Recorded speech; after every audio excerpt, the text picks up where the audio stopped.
அனைவருக்கும் என் இனிய காலை வணக்கம். நவகோள்களின் நல்லாசிகளாலும் அம்மையப்பன் அருளாசிகளாலும் இன்றைய நாள் உங்களுக்கு இனிதான நாளாக அமையட்டும். சிவாய நம.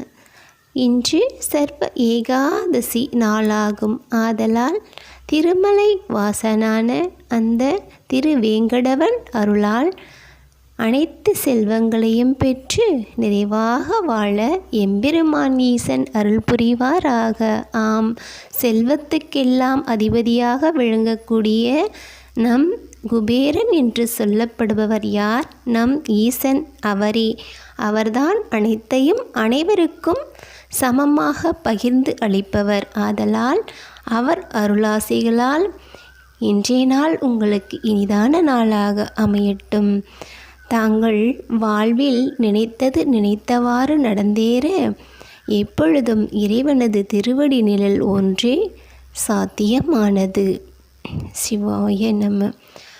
வாழ்வில் இது நடக்கவில்லை, இந்த இன்னலுக்கு ஒரு தீர்வும் இல்லை, இது எப்படி முடியப் போகின்றதோ, என் கஷ்டம் எப்பொழுது தீரப்போகின்றது என்று மனதார நினைத்து கவலை கொள்பவர்களும், இல்லை இந்த இன்னலுக்கு ஓர் தீர்வு இல்லாமல் போய்விடுமோ என்று கலங்குபவர்களும் இப்பதிகத்தை அதிகாலை பொழுதிலும் மாலை பொழுதிலும் பாடுங்கள். நிச்சயம் இறைவனது அருள் கடாட்சத்தால் எத்தகைய இன்னல்களாயினும் அது நிச்சயம் அவர் அருளால் காணாமல் சென்றுவிடும்.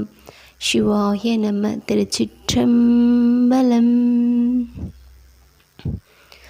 மாசில் வீணையும் மாலை மதியமும் வீசு தென்றலும் வீங்கில வேணிலும் மூசும் வண்டரை பொய்கை போன்றதே ஈசன் எந்தை இணையடி நிழலே. எத்தகைய இன்னல்கள் நம்மை தாக்கினும் அது இறைவனது திருவடியை நாம் சரணடையும் பொழுது அது காணாமல் சென்றுவிடும். அந்த இன்னல்கள் யாவும் நமக்கு பெரிதாகவும் தெரியாது.